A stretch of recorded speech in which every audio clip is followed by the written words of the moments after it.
পাকিস্তানী সমৰ্থক বাংলাদেশৰ সমৰ্থক এইবিলাক থাকিব আৰু ৰাজীৱ ভৱনত তেওঁলোকৰ নিজৰ মাজতে যুঁজ হ'ব নে ইটো সিটো ঘুচিয়াঘুচি কৰিব তেওঁলোকেহে জানে আৰু সেই যুঁজৰ কাৰণে আমি শুভেচ্ছা দিছোঁ। আজিওনো কংগ্ৰেছত যোগদান কৰিবলৈ মানুহ আছেনে?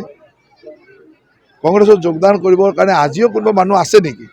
থাকিব যিবিলাক একেবাৰে এনেকুৱা ধৰণৰ মানুহ যাৰ ভোট আমি কেতিয়াও আশাই নকৰোঁ, হয় নে নহয়?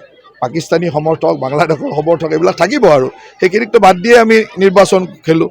সেইখিনি যোনে আৰু পাকিস্তানৰ সমৰ্থক বাংলাদেশৰ সমৰ্থক কোনোবা জইন কৰিব বিচাৰিব কৰক, আমাৰ তাত ক'বলগীয়া নিজে নাজানে যুঁজ কাৰ লগত হ'ব। ৰাজীৱ ভৱনত তেওঁলোকৰ নিজৰ মাজতে যুঁজ হ'ব নে ইটো সিটো ঘুচিয়াঘুচি কৰিব তেওঁলোকেহে জানে। ৰাইজৰ মাজততো কোনো যুঁজ দেখা নাই। সেইকাৰণে আহিলে ভিজা মেকুৰীৰ দৰে 2 দিন 4 দিন ঘূৰি গুচি গ'ল। এতিয়া যুঁজটোতো ৰাজীৱ ভৱনত তেওঁলোকৰ মাজতে ঘুচিয়াঘুচি চলি আছে। ধুবুৰী ৰাজীৱ ভৱনত যুদ্ধ লাগে, গোৱালপাৰা ৰাজীৱ ভৱনত যুদ্ধ লাগে, গুৱাহাটীৰ ৰাজীৱ ভৱনত যুদ্ধ লাগে, যুঁজ চলি আছে তেওঁলোকৰ, তীব্ৰ গতিত যুঁজ চলি আছে আৰু সেই যুঁজৰ কাৰণে আমি শুভেচ্ছা দিছোঁ। এতিয়া যোৱাকালি মাননীয় মুখ্যমন্ত্ৰী ডাঙৰীয়াই কৈছে যে SIT তেওঁক সময়ো লোৱা নাই আৰু এক্সটেনশ্যনো বিচৰা নাই। গতিকে এতিয়া হয়তো চাগে আজিৰ দিনটোৰ ভিতৰত SITয়ে চাগে তেখেতক লগ কৰিব, লগ কৰি প্ৰতিবেদন দিয়ক মুখ্যমন্ত্ৰী ডাঙৰীয়াই, তাৰপিছত যিখিনি ক'ব লাগে তেখেতে ক'ব। গতিকে মই ভাবোঁ যে মুখ্যমন্ত্ৰী ডাঙৰীয়াই যিখিনি কথা কৈছে তাৰ ওপৰত আৰু আমি ক'বলগীয়া কথা নাই। আজিওনো কংগ্ৰেছত যোগদান কৰিবলৈ মানুহ আছেনে?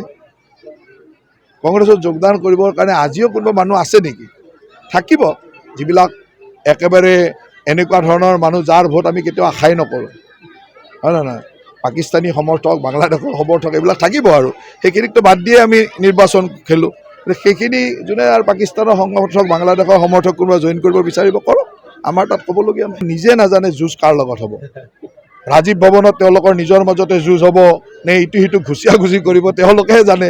ৰাইজৰ মাজততো কোনো যুঁজ দেখা নাই। সেইকাৰণে আহিলে ভিজা মেকুৰীৰ দৰে 2 দিন 4 দিন ঘূৰি গুচি গ'ল। এতিয়া যুঁজটোতো ৰাজীৱ ভৱনত তেওঁলোকৰ মাজতে ঘুচিয়াঘুচি চলি আছে। ধুবুৰী ৰাজীৱ ভৱনত যুদ্ধ লাগে, গোৱালপাৰা ৰাজীৱ ভৱনত যুদ্ধ লাগে, গুৱাহাটীৰ ৰাজীৱ ভৱনত যুদ্ধ লাগে, যুঁজ চলি আছে তেওঁলোকৰ, তীব্ৰ গতিত যুঁজ চলি আছে আৰু সেই যুঁজৰ কাৰণে আমি শুভেচ্ছা দিছোঁ। এতিয়া যোৱাকালি মাননীয় মুখ্যমন্ত্ৰী ডাঙৰীয়াই কৈছে যে SIT তেওঁক সময়ো লোৱা নাই আৰু এক্সটেনশ্যনো বিচৰা নাই। গতিকে এতিয়া হয়তো চাগে আজিৰ দিনটোৰ ভিতৰত SITয়ে চাগে তেখেতক লগ কৰিব, লগ কৰি প্ৰতিবেদন দিয়ক মুখ্যমন্ত্ৰী ডাঙৰীয়াই, তাৰপিছত যিখিনি ক'ব লাগে তেখেতে ক'ব। গতিকে মই ভাবোঁ যে মুখ্যমন্ত্ৰী ডাঙৰীয়াই যিখিনি কথা কৈছে তাৰ ওপৰত আৰু আমি ক'বলগীয়া কথা নাই।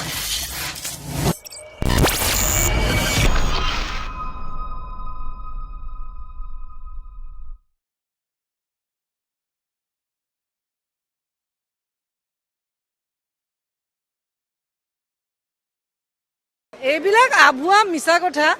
তেওঁ টেইলাৰ মাৰি থাকিলে আমি চিনেমা আশা কৰি আছিলোঁ। তেওঁ কিন্তু ভাল এজন প্ৰডিউচাৰো নহ'ল, এজন ডাইৰেক্টৰো নহ'ল। এক্টৰটো তেওঁ নহয়, তেওঁ এক্টিংখিনিও ভালকৈ কৰিব নোৱাৰিলে।